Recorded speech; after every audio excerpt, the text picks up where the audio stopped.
Hello super friends and welcome to DC TV Talk. This is the show where we talk all things Supergirl, The Flash, Legends of Tomorrow, Arrow and Black Lightning. And in today's video I'm going to be reviewing Supergirl Season 3 Episode 11, otherwise entitled Fort Rozz. So let's jump straight into the review. So just before we start, I just want to apologise for this review going forward, because this review is going to be a bit mishmashed and a bit all over the place. It's not really in order of what happened in the episode, it's just a bit more jumbled and a bit more things that I came up with. I've tried to put it in the order that I remember, but it's just, it is a bit all over the place as I had so many thoughts about this episode, which is hence why I'm reviewing this one. I have a lot of thoughts regarding it, so there's plenty of stuff I just want to talk about. So I apologise for a bit of the mishmash, but it's just the way it came together in my head. So, the plot of this episode is that we find out that on Fort Rozz, which if you remember, Kara flew up into space at the end of Season 1, actually has this woman on it who actually knows some information about rain. So what she wants to do, she wants to go there. However, she finds out that it is actually orbiting a blue star, which can actually take away her powers, hence why she recruits Saturn Girl, she recruits Psy, and she recruits Livewire for her team. Now, I made a video last week when this promo came out for this episode where I was talking about how this could be Supergirl's version of the Suicide Squad. Oh, how I was very wrong. This was not the Suicide Squad that I thought we were going to get, and to be fair, you know, it's not like they said we were getting Supergirl's version of the Suicide Squad, it's more just something I envisioned and came up with. But it would have been really cool for them to actually play with a bit more of these ideas, and they do perhaps play with the idea where Psy kind of potentially misleads them, but it doesn't really go anywhere. And the way they brought back Fort Rozz was just really obvious. I mean, we all kind of knew that they were going to bring it back because it was just obvious at this point. And yeah, you think, oh well, Supergirl flew into deep space. Well, no, it got caught in the orbit of this blue star, and that was really obvious. We knew. I thought it was going to be around Earth's orbit, but I guess they just said, right, it's going to be in this blue star. So they travelled there in the Legion ship, and it's all there. It was really obvious the way they brought it back. But like I said, I guess what are you going to do? Now, this episode features probably the dumbest thing I've ever seen on Supergirl, and it's that this blue star is apparently poisonous to men. Now, when I heard this, I burst out laughing, and I watched this episode on my lunch break in my office, surrounded by other people, and I just burst out laughing because I found it so uproariously hilarious that the reason Brainiac 5 and Mon-El can't join Kara and Saturn Girl on this mission, the reason she had to recruit other female villains was because it's poisonous to men. What a dumb excuse. So let's talk a little bit about the two recruits. So we had Livewire, who of course has been a recurring villain on Supergirl, kind of the main recurring villain. She's been in every season, and this is her return to Season 3. And I thought it was cool to bring her back for one episode because the actor who plays her is actually a lot more limited now because she's actually on Riverdale.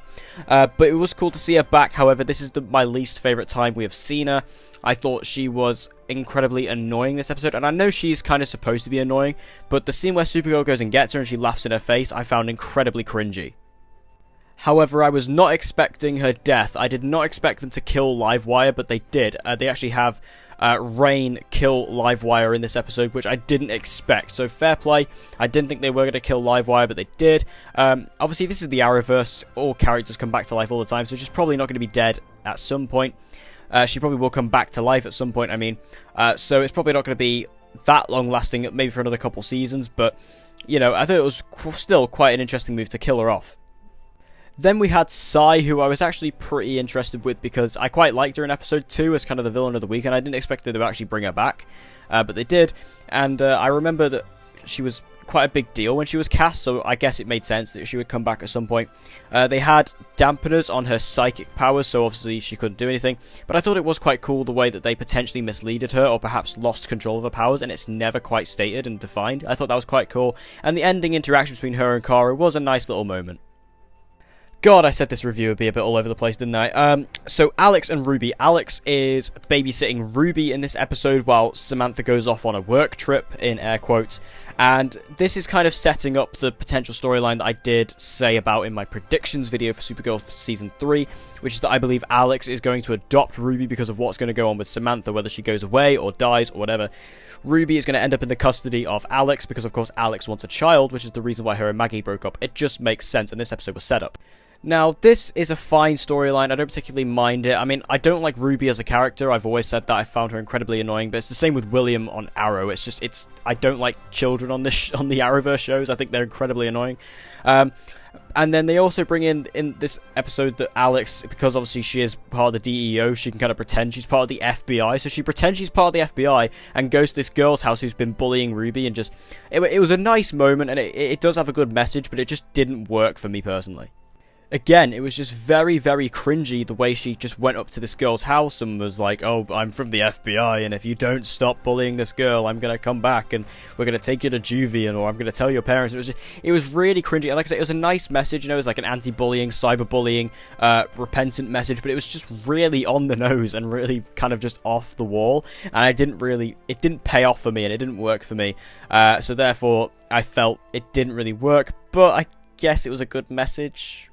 Now, the last two things I'm going to point out are the positives of this episode. For one, I think the interactions between Brainiac 5 and Win were fantastic. This was easily my favourite part of the episode, with just the small little interactions, the way they had this like little competitive nature to kind of find out who was smarter, and obviously there's the little part where Win actually kind of outsmarts him and Brainiac 5's just kind of sat on his own, and the way they were just kind of shouting at each other really made me laugh. I'm actually really liking Brainiac 5, and I think we all kind of owe him an apology, but I really like those interactions. They were easily the best parts of this episode. Now, the other thing I really liked in this episode was Rain. Rain is a really cool villain. I really like her. She's easily the best villain Supergirl's ever had, but then again, there's not much competition there.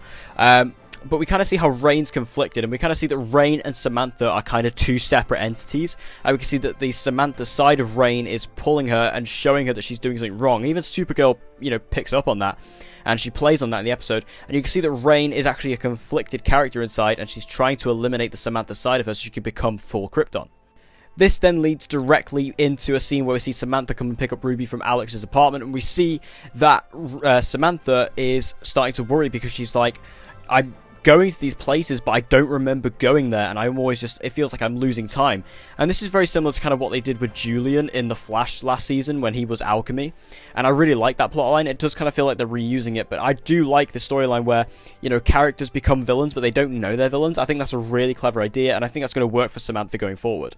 So hopefully this means that we will get a perhaps final fight where it's just trying to knock Rain out of Samantha and kind of separate them, and maybe we can keep Samantha on the show. I think, or maybe if we could just snap Rain out of it and becoming a hero, I think it'd be really cool, because I think Odette Annabelle is really great on this. I really like her, so to see her perhaps stick around for more than just one season as the one big bad, I think it'd be cool to maybe see her join Team Supergirl. I think that'd be really cool, and if they can do that, I think that'd be a good move.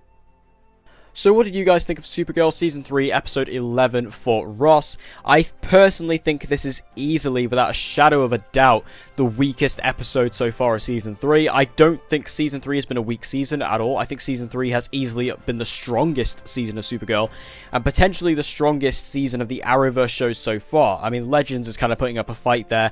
Black Lightning could also beat that because it is doing very, very well. But personally, I think this was easily the weakest episode. I found it very bad, actually. However, I am hoping that, you know, every season, even fantastic seasons of shows, have bad episodes. You know, look at like Arrow Season 5. It had like episode 19 and episode 20, you know, and I hope that that's the case here with Supergirl. Every season has weak episodes, and because these seasons are all 23 episodes long, you're going to have episodes like that, a bit more filler stuff. And I feel that that's what this was for Supergirl Season 3. This was one of those, you know, weaker episodes that perhaps didn't need to happen, but it was there, and I'm sure we can get past it. So, thank you guys for watching this episode of DC TV Talk. If you enjoyed it, please give it a like and share with anyone and everyone you know who loves DC TV and get them to join the community. And as always, tell me what you thought about this episode in the comment section down below. What you liked, what you didn't. It's going to be interesting to see your thoughts on this one. I'm really interested to see the varied thoughts on this episode. And as always, guys, stay subscribed to DC TV Talk. Keep it locked here for all of your videos on Supergirl, The Flash, Legends of Tomorrow, Arrow, and Black Lightning. And I hope to see you guys again in my next video.